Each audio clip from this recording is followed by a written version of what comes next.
पहले सुसमाचार के हमारे सर्वेक्षण में आपका स्वागत है, जो है मत्ती रचित सुसमाचार। आज हम सुनेंगे कि यीशु ने पहाड़ी पर अपने चेलों को किस प्रकार प्रशिक्षण दिया। मत्ती 5, 6 और 7 में दिए गए इस उपदेश को हम पहाड़ी उपदेश कहते हैं। वह अपने चेलों को और वर्तमान में हमें बताते हैं कि हम संसार की समस्या का भाग बने बिना किस प्रकार उसका समाधान बन सकते हैं। पहाड़ी पर यीशु सबसे पहले अपने चेलों को अपने भीतर देखने की शिक्षा देते हैं। यह उपदेश चेलों को अपने भीतर देखने तथा अपने स्वभाव का मूल्यांकन करने के लिए प्रोत्साहित करते हैं। तुम जगत के नमक, जगत की ज्योति हो। तुम पहाड़ पर बसा हुआ नगर, दीवट पर रखा हुआ एक दीपक हो। इन 4 उदाहरणों का इस्तेमाल करते हुए यीशु अपने चेलों को बाहर देखने के लिए कहते हैं। वह चाहते हैं कि वे उन लोगों के जीवन को देखें जिन्हें परमेश्वर ने उनके जीवन में रखा है, ताकि वे उन्हें उनके राजदूत के रूप में सुसमाचार सुनाएं। अनेक महत्वपूर्ण तरीकों में से एक जिसके द्वारा यीशु चाहते हैं कि हम सतर्क रहें, वो हमारे संबंध हैं। मत्ती अध्याय 5, 17 से 20 बताता है कि हमारी धार्मिकता भाइयों, प्रतिद्वंदियों, विपरीत लिंग और हमारे जीवन साथी के साथ सक्रिय होती है। इन सभी रिश्तों में बातचीत और ईमानदारी प्रमुख घटक होते हैं। आगे शिक्षा देते हुए वह बताते हैं कि हम अपने आसपास रहने वाले लोगों को किस प्रकार देखें और उनसे व्यवहार करें, क्योंकि वे आत्मा की व्यवस्था परमेश्वर के प्रेम के अनुसार शिक्षा देते हैं। इसलिए उनकी शिक्षाएं ज्यादातर मुख्य धारा विपरीत होती हैं। इसलिए आप देख पाएंगे कि वह प्रत्येक शिक्षा की शुरुआत तुम सुन चुके हो कि के साथ करते हैं और बाद में कहते हैं कि परंतु मैं तुमसे कहता हूं। इसके द्वारा वह 2 प्रमुख कामों को करते हैं। पहला, वह अपने सच्चे अनुयायियों का निर्माण करते हैं ताकि वे व्यवस्था की आत्मा के साथ जीवन व्यतीत कर सकें, और दूसरा, वह अपने अधिकार को शास्त्रियों और फरीसियों और मनुष्य निर्मित परंपराओं से ऊपर ठहराते हैं। पहले हम मत्ती अध्याय 5, 33 और 34 को देखेंगे, जहां यीशु दोबारा कहते हैं, फिर तुम सुन चुके हो कि पूर्व काल के लोगों से कहा गया था, झूठी शपथ ना खाना, परंतु प्रभु के लिए अपनी शपथ को पूरी करना। परंतु मैं तुमसे यह कहता हूं कि कभी शपथ ना खाना, ना तो स्वर्ग की, क्योंकि वह परमेश्वर का सिंहासन है, ना धरती की। और वचन 37 में वे समाप्त करते हुए कहते हैं, परंतु तुम्हारी बात हाँ की हाँ या नहीं की नहीं हो, क्योंकि जो कुछ इससे अधिक होता है वह बुराई से होता है।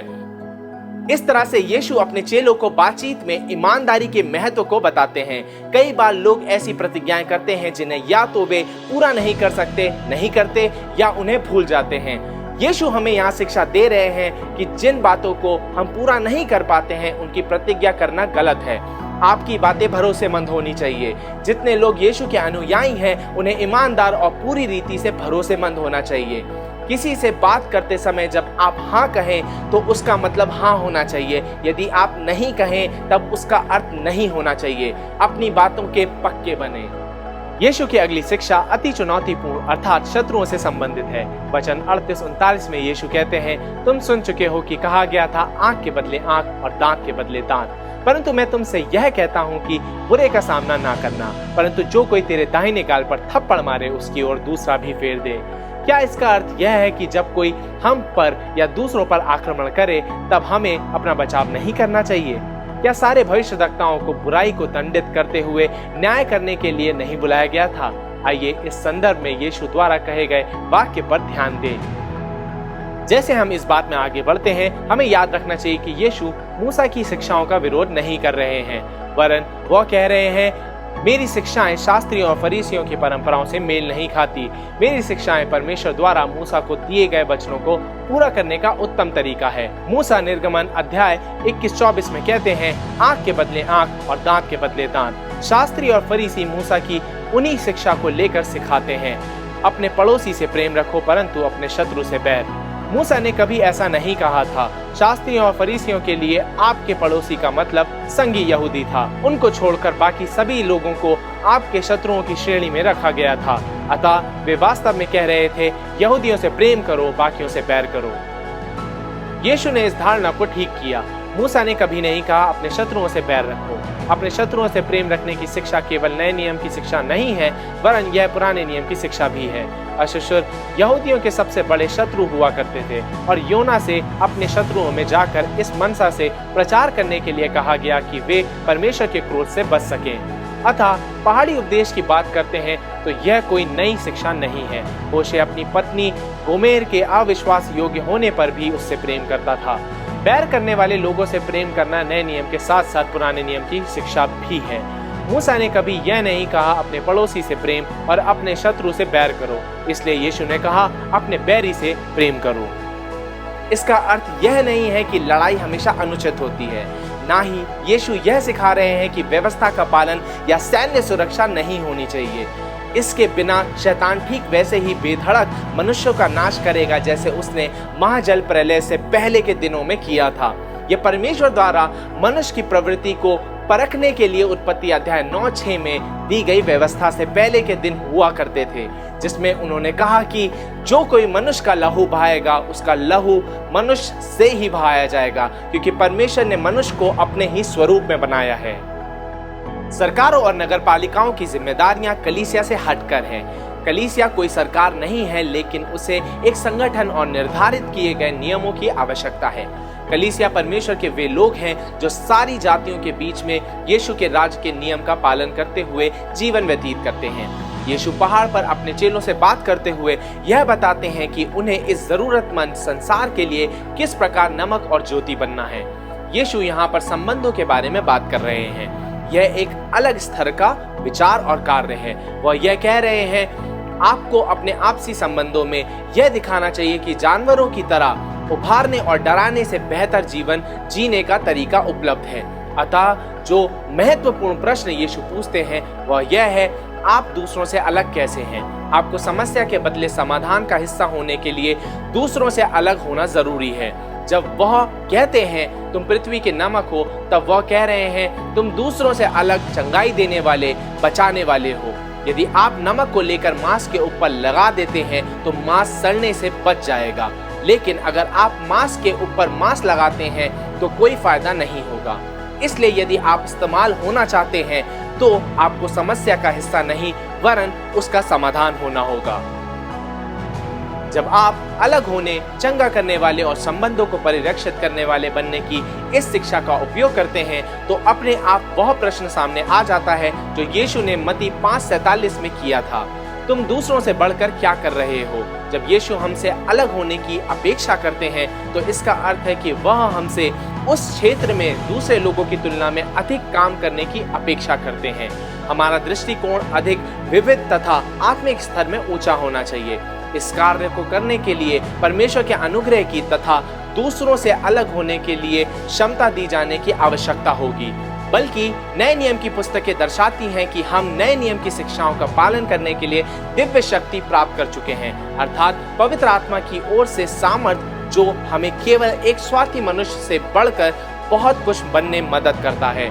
इस संसार में रहते हुए भी इस संसार के सदृश ना होना हमारे संपूर्ण विश्वास की प्रमुख विशेषता है। इस तरह यीशु हमें इन प्रश्नों, तुम दूसरों से बढ़कर क्या कार्य कर रहे हो, तुम दूसरों से किस तरह अलग हो, इनका सही उत्तर पाने के लिए प्रोत्साहित कर रहे हैं। यदि आप दुनिया से अलग नहीं हैं तो आप यीशु के चेले नहीं हैं। आप समाधान का भाग नहीं वरन आप अब भी दुनिया की समस्याओं के गुलाम हैं। यीशु कहते हैं कि इस संसार से अलग और अपने बैरियों से प्रेम करने वाला बनने का एकमात्र तरीका यह है कि आप परमेश्वर से अनुग्रह प्राप्त करके अपने स्वर्गीय पिता के समान सिद्ध बन सकें। एक चेला होने के नाते आप खुद से अपने स्वर्गीय पिता के समान सिद्ध बनने के लिए कहे जाने के प्रभाव पर विचार कर सकते हैं। यह एक जबरदस्त स्तर, एक असंभव स्तर है। यीशु इसे जानते हैं, इसलिए यीशु मत्ती अध्याय 6 में हमें आशा प्रदान करते हुए इसका सार बताते हैं। तुम अपने आप में सिद्ध नहीं बन सकते, इसलिए मैं तुम्हें अगला कदम दिखाता हूँ। तुम्हें मौलिक आत्मिक बदलाव के मूल स्रोतों को खोजना चाहिए। तुम्हें स्वर्ग की ओर देखना सीखना चाहिए। मत्ती अध्याय 6:1 में यीशु कहते हैं, सावधान रहो, तुम मनुष्य को दिखाने के लिए अपने धर्म के काम ना करो, नहीं तो अपने स्वर्गीय पिता से कुछ भी फल ना पाओगे। उन्हें सिद्ध बनने के लिए प्रोत्साहित करने के तुरंत बाद वह उनकी आंखों को मनुष्यों से दूर परमेश्वर की ओर फेर देते हैं। यीशु पहले ही सिखा चुके थे कि हमारी धार्मिकता को धार्मिक अगुओं की धार्मिकता से बढ़कर होना जरूरी है।